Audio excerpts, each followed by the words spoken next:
I think of baseball and I think of the tradition and the history and what opening day means to Cincinnatians. And I know there are a lot of fans that won't be able to come to games right away. We hope that could change over time. And this year, it's going to happen, and it's going to be big for the Hall of Fame, big for the Reds, and just it's important for this city to get the Reds back on the field with fans in the stands.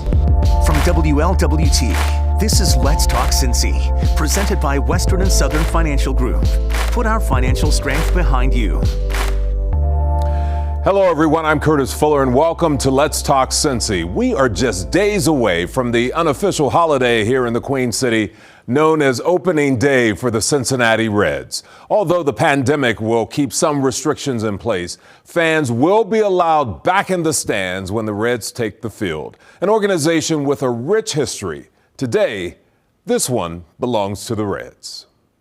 The fans back in 1950s and then the sports writers and the Chamber of Commerce knew the importance of baseball in Cincinnati. They developed the Reds Hall of Fame in 1958, and the first class of 5 were inducted. It starts with that, the passionate fans that are all over Cincinnati, and then driving the franchise. In essence, we're all stewards of a franchise, and we'll be gone at some point, but the fans will always be here. So it starts with that, and then being the first professional team and having over 150 years to showcase. And for people to understand the importance of history and how that shows us where we're going to in the future. I think that's a really important understanding, socially and culturally, understand baseball's place in the development of society, especially here in Cincinnati with that long history that we have. I will say that our Hall of Fame is twice the size of any other Major League Baseball Hall of Fame. It was built in 2004, 1 year after Great American Ballpark opened. So I really appreciate the fact that ownership then saw that it was important to bring a cultural institution that celebrated the rich history of baseball and its importance to Cincinnati. But then when the Castellini family took over ownership, they have fully endorsed and backed what we do here. And the museum has changed considerably since it opened in size, in stature, in scope, in our number of programs and initiatives that impact people all over the area and abroad. We love Reds fans and baseball fans, and the museum is here to stay. Last year was a challenge for us like it was everybody else. We opened the museum in June under all the safety guidelines and protocols, and we started seeing fans come through the museum. But the most important thing for us was to stay connected to our constituents, the fan base, our members. So we went digital, we were communicating through social media, and had many other opportunities that we could connect with our fans through all the Zoom calls and you name it. But it was a constant communication effort to keep engaged with our fans so that we could bridge that gap. And when the fans were ready to come back, they would, and they will. And this year, it's going to happen, and it's going to be big for the Hall of Fame, big for the Reds, and just it's important for the city to get the Reds back on the field with fans in the stands. Our attempt is to connect the fan with the part of their past that they feel like brought them tighter to this team. And a lot of times it is those players. And when I look back at history and the alumni that we associate with and try to bring back for reunions and statue programs and our induction ceremonies, to us, the alumni are the true connection. I mean, you're a fan of Johnny Bench. Johnny Bench comes back into town, you feel like that kid again. And you're right about players these days aren't spending as long of time with a particular team. You see them moving around, so we don't think of players as just a Red anymore, like Barry Larkin, right? Like Johnny Bench, like even we think of Joe Morgan, but Joe played with several other teams, but he's still ours, right? And once a Red, always a Red. Sparky Anderson managed here forever, but guess what? He also managed with the Detroit Tigers for almost twice as long as here. But these guys are ours, and we embrace them. We want to stay close to them, keep them coming back, because we appreciate what they did to really make us all fans and make this franchise as successful as it is. Joe Morgan was my favorite player. For many, he was a favorite player. He had the inspirational story behind him, and when he passed, we were thinking about how can we honor this guy again. I mean, has a statue at the ballpark. He's been part of our Big Red Machine reunions. He's a leader of that group. Joe's remembered throughout the museum every day. There's so much Joe Morgan and Big Red Machine things throughout here. I promise you, you come into the Hall of Fame, you'll know who Joe Morgan is when you leave. You know, Kurt, I think of baseball and I think of the tradition and the history and what opening day means to Cincinnatians. And I know there are a lot of fans that won't be able to come to games right away. We hope that could change over time. But I come into this year and I know from talking with our fans that they want to come back and they want to be part of this team. They don't want to lose that connection. You've got to come to the ballpark to experience it. It can't just be all done virtually on TV. They want to be here. It'll be safe for them to come down here, and we're excited for that. To me personally, baseball means a lot. I coach it. I coach softball. I love watching it played. I believe that baseball, when taught properly and coached properly, is one of the greatest classrooms in this country. The character building attributes that you can gain from that with the right structure, winning, losing, how to handle adversity, I think is extremely important to today's society. So baseball on all levels, whether it's professional, college, amateur, knot hole on those dusty baseball fields all over America, it's a bonding influence. It brings us together on and off the field, and I think in many ways is a metaphor for our culture, baseball. Later in the show, we'll talk about a special exhibit at the Reds Hall of Fame. It's called Pursuit of a Dream. But first, up next, the man who ushered in a change in the Cincinnati Reds organization 67 years ago, Chuck Harmon, when Let's Talk Cincy continues.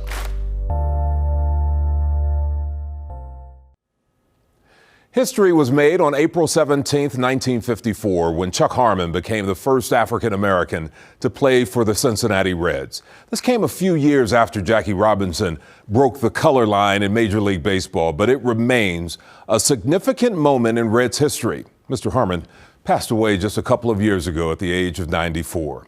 I spoke with one of his closest friends, Tony Williams. My spirit is weakened by the lack of his presence. He wasn't my father, but he was more than that. You know, I learned a lot from him. I learned what it means to be a good man, a good honorable man, a good father, a good husband, a good human being, someone who was well respected in the community, someone who had great humility. You know, once you get that stardom, sometimes that leaves you. It didn't leave him. I hope that he, even though the Reds have honored him in many, many ways, there's one more that I want him to have. Everywhere I saw Mr. Harmon, Tony was nearby. That's the type of friendship they developed over the years, especially their love of Reds baseball. Mr. Harmon and I didn't go to many opening games together, but we used to go, courtesy of the Reds, we used to go to probably 60 games a year. And I really got to know Mr. Harmon through his interaction with his fans. You know, Mr. Harmon and I met in 1976. More than 40 years, we had a really good friendship, and because of our friendship, I got to do things that I never dreamed. The fact that we are here today, you know, I am an honorary member of this venue. Many young people will only know Chuck Harmon from this statue outside the Youth Academy in Bond Hill. But Tony said, beyond baseball, Chuck Harmon was a family man and a kind soul. He was a very humble man, which I think there are a lot of ball players that could learn from that. He was a great man. He was a giant of a man. He didn't hit a whole lot of home runs, but he hit a grand slam every time he came into your presence. I am unhappy that he's not in the Reds Hall of Fame. And I'm not going to rest until he is in the Reds Hall of Fame. Now, I realize that his credentials are not impressive, but look at what he did as a minor league ball player. I mean, he hit 375 3 years in a row. they brought him to the Reds for a reason, and he was successful at being the person they thought he would be. Now, did he hit 300? Did he hit 30 home runs? No, but he was a very versatile player. He played first, he played third, he played all the outfield. He was good on the bases. As far as I know, there was nothing that went on between he and the other white ball players. He and Clu were very good friends. So that, to me, is, I mean, he said he never thought he would be there. But that's not something that I'm going to allow to rest. Up next, the Cincinnati connection to the great Jackie Robinson when Let's Talk Cincy continues.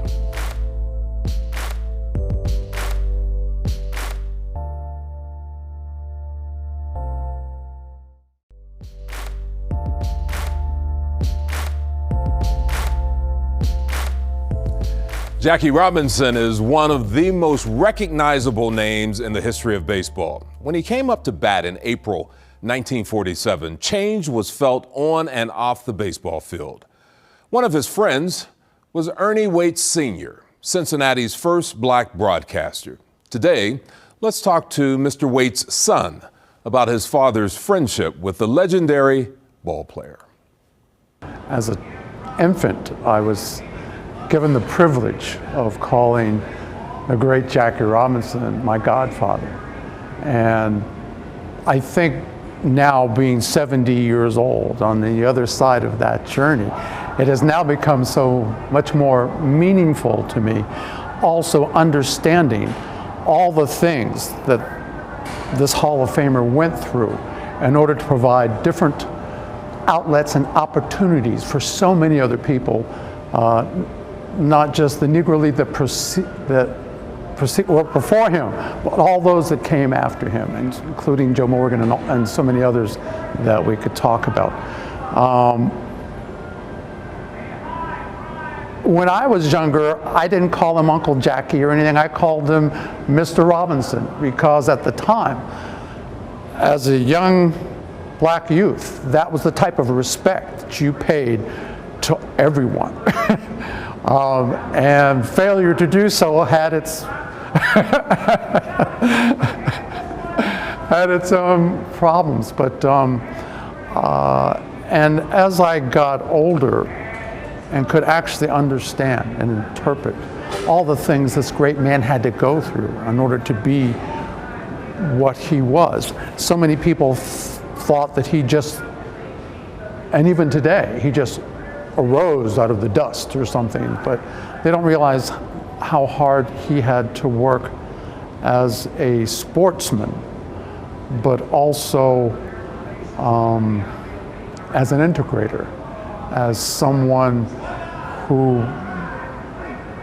demanded in a civil way that he be recognized for his abilities, not just as a black athlete, but also as an African-American man. The reason I was able to call Jackie Robinson or be known as the godson of Jackie Robinson was because of his incredible friendship with my dad. And my dad really respected this man so much, and they were friends.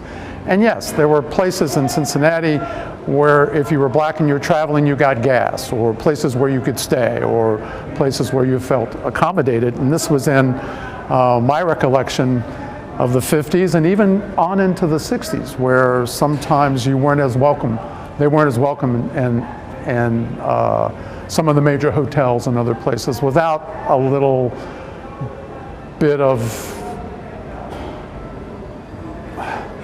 not fear, because I don't believe Mr. Robinson had any fear, but I think what he wanted was companionship. He wanted friendship. He wanted self-worth. He wanted to be in the community where he knew he was respected, where he didn't have to fight for that. That existed. And I think the friendship between my dad and Mr. Robinson was so beneficial for both of them as they continued their journey on to civil rights and equal rights for everyone.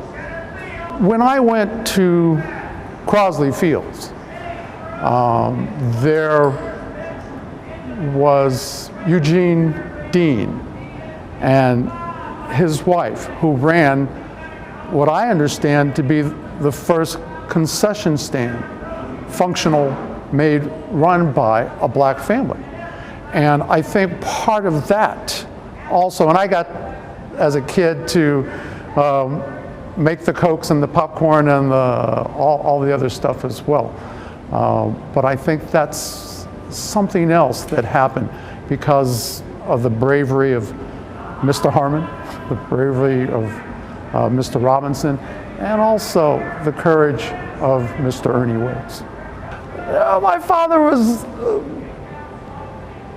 a bit more demanding of his respect right now, and it cost him. He was arrested, he was beaten, he was, like Mr. Robinson, he was spit on. And to understand some of the resentments that we have culturally with people today. And so, even though these great men made it so much better, there's still so much work to do. But because of the stage that they set, we can see that there is a road out. We've got Kamala Harris in the White House. We have the first Native American on the Department of Interior. So there are changes that are happening. Unfortunately, positive change doesn't seem to happen without some form of conflict. The riots that we just, and the protests that we've experienced because of racial disparity, unfortunately, we don't tend to make any gains until these particular types of things happen. I'm looking forward to the day when those gains are made at the table rather than violent conflict in the streets. It's always good to talk about my dear friend Ernie Waits Sr. You know, Jackie Robinson made what was likely his last public appearance right here in Cincinnati just a few days before his death in the fall of 1972. In 1997, I actually contacted the Reds and asked the team to recognize the 50th anniversary of Jackie Robinson's entrance into baseball. And so on May 15th, 1997, the Reds played the Dodgers. It was at that time the Reds unveiled the number 42 that still hangs alongside Cincinnati Reds' legendary numbers. Now back to the Reds Hall of Fame and Museum. There is one exhibit that is a reminder that baseball has always been more than just a game. An exhibit that we have that's permanent in the museum is called Pursuit of a Dream, and it traces the history of Negro Leagues baseball, integration of the Negro Leagues into Major League Baseball, and then also the power of diversity in the game, how important that is to the current team, and then what the Reds are doing in the community today to promote the opportunities to play baseball and softball at all age levels. 1935, 1936, 37, the Cincinnati Tigers were the Negro Leagues team in Cincinnati, played all their games at Crosley Field, wore the Reds uniforms from the previous year. Exciting caliber of baseball, very well played, highly talented players took to the field and drew large crowds, even larger than many of the Cincinnati Reds games at the time. And I think it's, we think of Chuck Harmon, right? You think of Jackie Robinson and how they were the trailblazers and in many ways had to go through and endure a lot to pave the way for so many others to be able to play the game right now. Frank Robinson's another great example of that. Chuck broke the color barrier in 1954, 7 years after Jackie did. It took 7 years. So it really wasn't quite widely accepted that once Jackie crossed over that all of a sudden, the leagues were integrated. It took a long time for everyone to feel like they had a great opportunity to play. It's a special exhibit that just says anyone can pursue their dream. And it doesn't matter where you come from, doesn't matter what color you are, doesn't matter your background, that if you pull together as a team, as a unit, for one common goal, you can achieve, and sometimes even better. In the Big Red Machine, that grade 8 might be one of the most diverse teams and one of the most successful teams in baseball history. Coming up, we are going to round third and head for home as we check in on the Joe Nuxhall Foundation. But first, remembering one of the greatest of all time, Hank Aaron. when Let's Talk Cincy continues.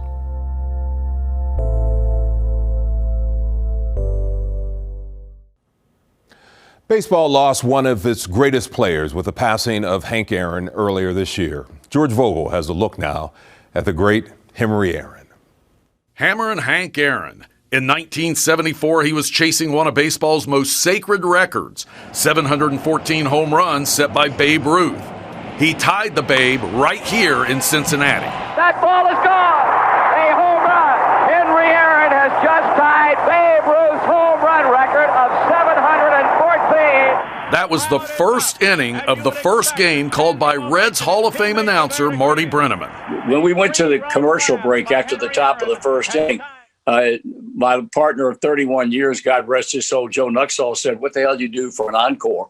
And I said, "I have no idea. I don't know."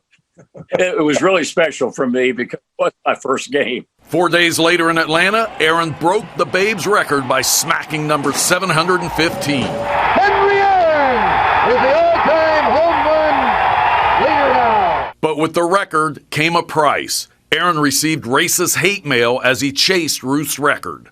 People resented that very much so. You know, the time was not ready. The country was not ready. So, you know, I had to accept that. Aaron broke into baseball with the Milwaukee Braves in 1954 at the age of 20. He remained with the Braves after they moved to Atlanta. His final 2 years were spent with the Milwaukee Brewers. Then Aaron retired following the 1976 season. He was truly one of the all-time great players. But from my perspective, he was also, and more importantly, he was an all-time great person. And finally today, remembering a person synonymous with the Cincinnati Reds, the old left-hander, the late Joe Nuxhall. His legacy of kindness and giving still being felt through the Joe Nuxhall Foundation. Joe had the ability to make people feel special, and that's really what these legacy projects are all about. The Joe Nuxhall Miracle League fields, we help individuals from the age as young as 4. We have players up into their late 70s playing the game of baseball, and it's about making them feel like all-stars through our scholarship fund, which was really Joe's baby. We're giving students all across Butler County the opportunity to go to college and recognize their dreams, and through the Character Education Project, we're helping to give everybody the opportunity to just be a good person and feel good about themselves, because that was what was at Joe's heart. He had an amazing way to do that is hard to put into words. It's hard to figure out what that formula was. But at the Nuxhall Foundation, we're just trying to keep that memory alive and get other people to be more like Joe every single day. Well, that does it for the program today. I'm Curtis Fuller. Have a nice day.